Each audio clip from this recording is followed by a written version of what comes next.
Partai Keadilan Sejahtera (PKS) sudah tergoda untuk merapat ke Koalisi Indonesia Maju atau KIM hingga disebut akan jadi anggota tambahan atau KIM Plus. Kapan resminya dan apakah di PDI Perjuangan juga akan menyelamatkan Anies Baswedan demi melawan kota kosong di Pilgub Jakarta? Kami akan membahasnya bersama para narasumber di studio. Sudah ada juru bicara PDI Perjuangan Ciko Hakim, juga analis politik Lingkar Madani Ray Rangkuti. Selamat pagi Bapak-bapak. Pagi Bu. Pagi Radi. Baik, dan secara virtual ada politisi Partai Gerindra Ahmad Riza Patria. Selamat pagi Pak Riza. Ya, sepertinya masih di mute Pak Riza. Mohon maaf. Selamat pagi Pak Riza. Ya, selamat pagi Mas Radi, Mas selamat pagi. Ciko, Mas Ray, Baik. dan pemirsa Kompas TV. Ya, ini saya langsung aja nih ke Pak Riza nih. Benar PKS nih mau masuk KIM Plus, udah positif, katanya sudah tergoda katanya kalau dibilang begitu Pak Riza. Ya, kita belum mendengar langsung pernyataan dari pimpinan PKS di media. Namun kalau lihat beberapa statement daripada juru bicara tokoh-tokoh, ya, seperti yang kita dengar bersama, kelihatan bahwa PKS ingin bergabung dengan Koalisi Indonesia Maju. Ya. Jadi saya sendiri tidak ingin mendahului, sekalipun memang pimpinan kami sudah terus berkomunikasi dengan PKS, dan kami berharap memang KIM ini bisa kompak, bisa solid mengusung Kang Emil di Jakarta, dan tentu kami akan senang apabila ada partai-partai lain di luar KIM yang bergabung, termasuk PKS. Jadi sekali lagi terkait PKS, kita tunggu saja nanti pernyataan resmi dari PKS sendiri yang akan menyampaikan. Mudah-mudahan harapan kami PKS sebagai pemenang ya, pemilu di DPRD di DKI Jakarta bisa bergabung dengan KIM mengusung calon yaitu Ridwan Kamil. Oke, tapi apa sih yang jadi daya tawar KIM ini Pak Riza sehingga PKS tuh bisa tergoda gitu? Daya tawarnya apa sih? Ya, ini bukan soal tergoda atau tidak tergoda ya. Setiap partai politik itu punya hitungan dan kalkulasi sendiri ya. Dalam pilkada, kami sendiri di 545 pilkada seluruh Indonesia yang serentak pertama kali ini memang berusaha agar KIM bisa kompak dan solid mengusung satu pasangan calon. Namun demikian itu tidak mudah ya. Banyak di daerah-daerah antar KIM sendiri berkompetisi, seperti di Banten umpamanya. Jadi Golkar punya calon, Gerindra punya calon, akhirnya belum bisa dipersatukan, ya kami berkompetisi. Di Tangsel sendiri saya dari Gerindra maju sebagai calon wali kota, di Golkar juga mengusung pasangan calonnya. Dan itu biasa ya, tidak hanya di Banten, Tangsel, tapi beberapa daerah juga begitu. Mungkin juga dengan PKS, kami berkompetisi, dengan PAN, dengan Demokrat, berkompetisi. Tapi di beberapa daerah justru kami bisa berkoalisi dengan Mas Ciko, dengan PDIP, dengan PKS, dengan Nasdem, dengan PKB, dan sebagainya. Nah di beberapa daerah juga termasuk Jakarta juga demikian. Alhamdulillah KIM bisa kompak dan solid. Bahkan kami mendapatkan tambahan anggota baru di luar KIM ya. Mudah-mudahan dalam waktu dekat nanti partai-partai di luar KIM bisa bergabung dan bisa menyampaikan kepada publik partai tersebut ingin bergabung dengan KIM dan juga ikut mengusung pasangan calon, yaitu calon gubernurnya Kang Ridwan Kamil, dan juga menjelaskan apa latar belakang dan alasan partai tersebut bergabung. Saya kira yang lebih pas, lebih pantas adalah partai-partai tersebut ya.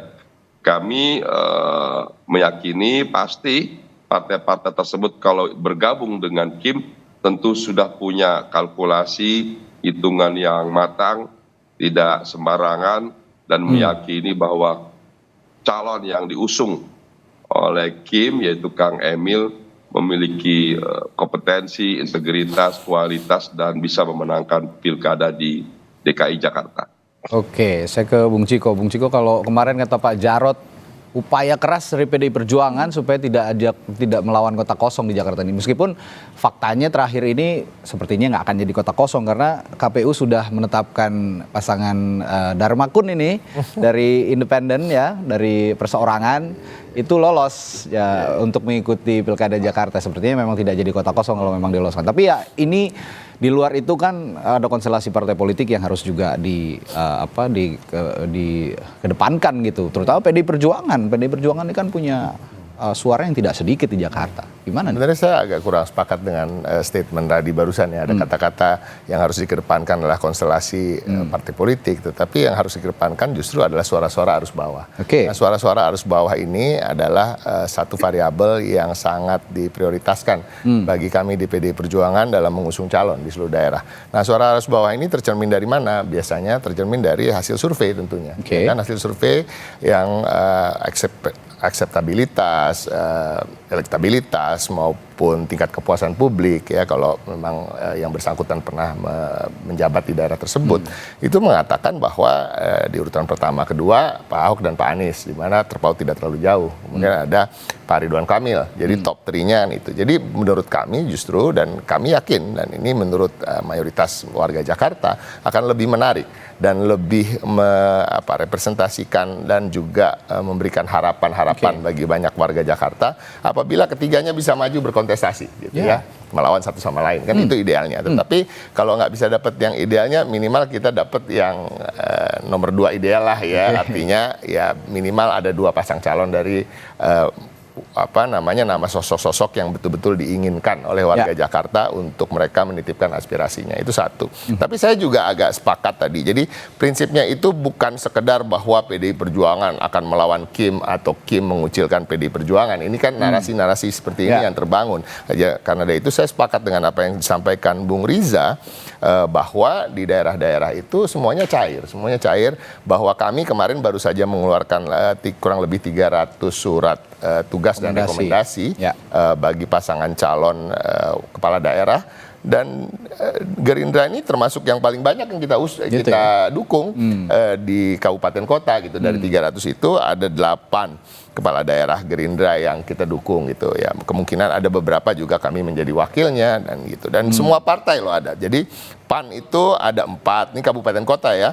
Kepala daerahnya yang kita dukung kemarin. Demokrat ada 5. P3 ada 4, Gerindra 8 tadi, Perindo kebetulan nggak ada, Gelora ada, Golkar ada 9, PKB 2, PKS 4. Jadi di surat-surat tugas kemarin itu yang keluar ya itu tadi ada partai-partai lain yang kalau dibicarakan soal Jakarta ini kan selalu seakan-akan ada dikotomi yang kuat gitu ya. Tapi sebenarnya nggak ada. Kalau di seluruh daerah itu kan semua tergantung dengan situasi daerah masing-masing. Begitu juga di tingkat provinsi ya. Kalau tadi kan kabupaten kota kita mendukung kemarin ada surat tugas 1, surat rekom 1 dari PAN, Gerindra juga 1. Jadi ada 5 yang dari kader partai lain gitu.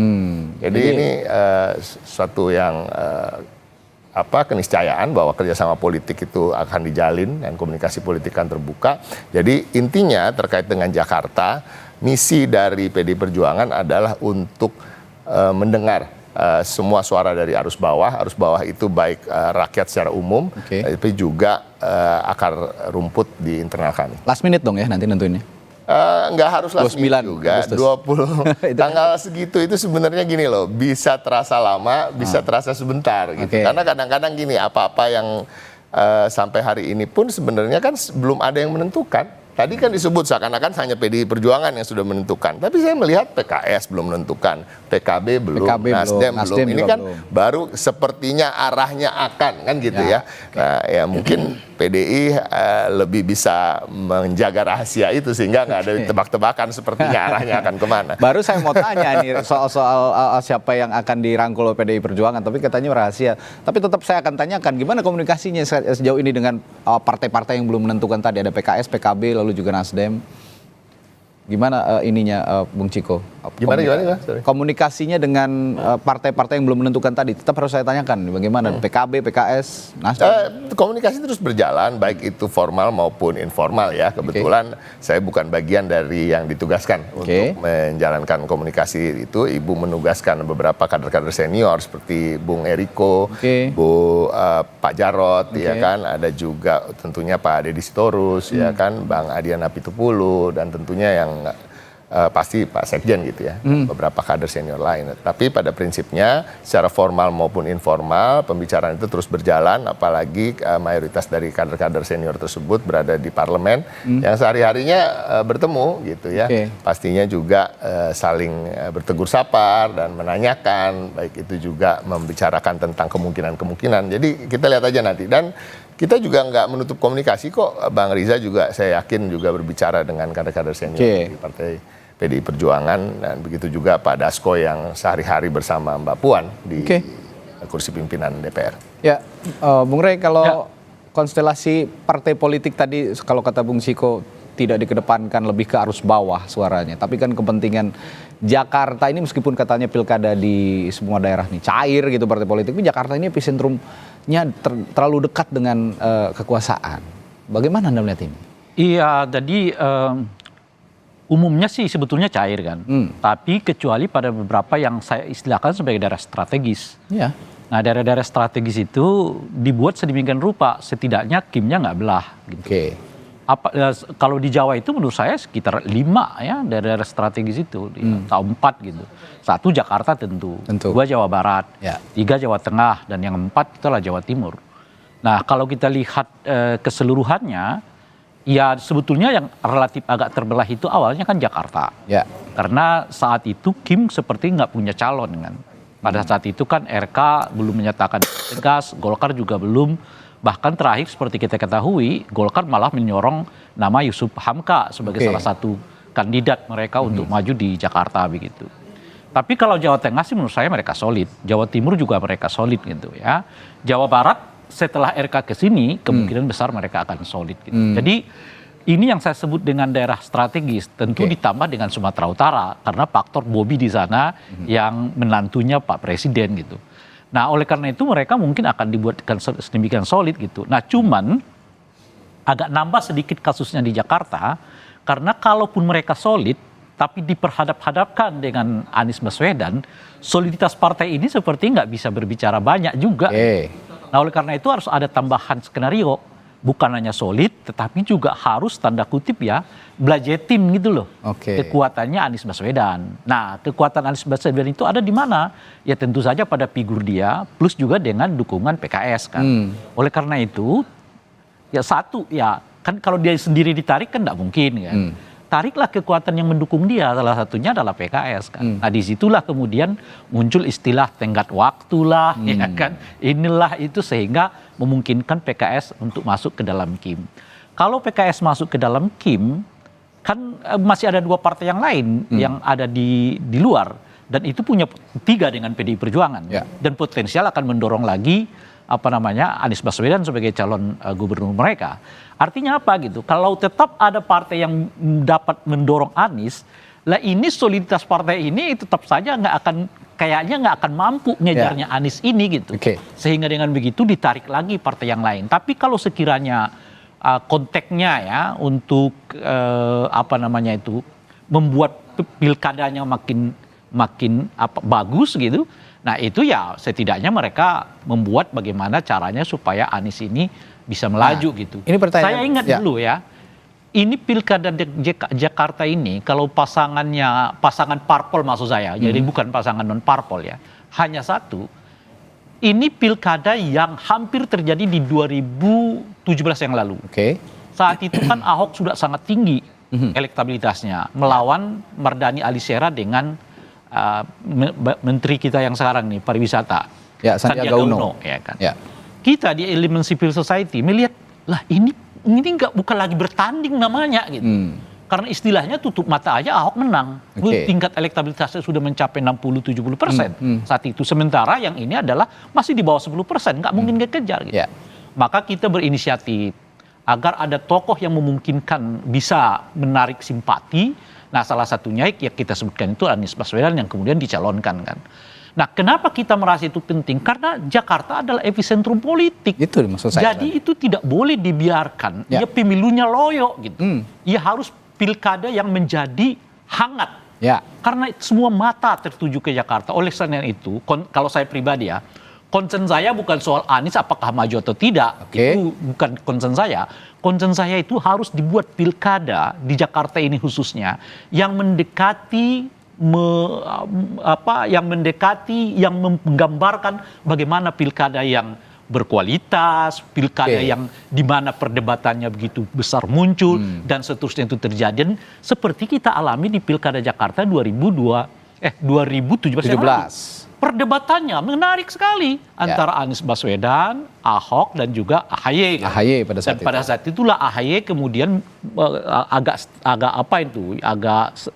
agak menurun gitu ya, tergerus lalu perdebatan itu. Nah ini kalau pasangannya cuma satu dari parpol, satu non parpol, mereka mau memperdebatkan apa? Mau dikemenakan politik Jakarta kalau situasinya kayak begitu? Itu maksud itu concern saya di situ. Kalau itulah pentingnya mengapa tetap sosok yang muncul punya elektabilitas baik saat ini Anies Baswedan bisa dimunculkan tetap di pilkada. Ini yang jadi concern saya. Concern saya bukan soal Anies. Kan bisa saja figurnya bukan Anies, tapi Ahok misalnya. Misalnya Ahok. Gitu, nah ini pertanyaan saya selanjutnya.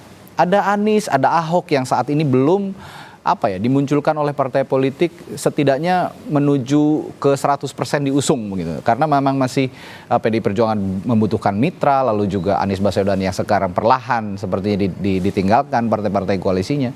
Pertanyaan selanjutnya adalah bagaimana menjaga agar tokoh-tokoh ini juga bisa diakomodasi sehingga bisa ikut tetap berkontestasi di pilkada. Kita akan tanyakan ke masing-masing narasumber. Tetaplah bersama kami di Sapa Indonesia Pagi.